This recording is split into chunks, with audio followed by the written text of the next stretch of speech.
ಭೂಮಿಯಲ್ಲಿ ಗೋಮಾತೆ ಪೂಜಿಪರು ಜನ ಪ್ರೀತಿಯು ದೇವದೇವಿ ಪುರಾಣದಲ್ಲೂ ಪೂಜ್ಯನೀಯವು ನಂದಿಯೇ.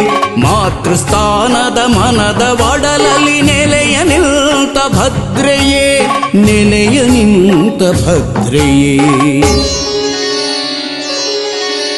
ಕೋಟಿ ದೇವತೆ ದೇಹ ಸೇರಿದೆ ನಿನ್ನ ತನುವಿದು ಆಲಯ. ನಂದಿ ಎನ್ನುವ ಪೂಜ್ಯ ದೇವತೆ ನಿನ್ನ ನೆಲೆ ಶಿವಾಲಯ.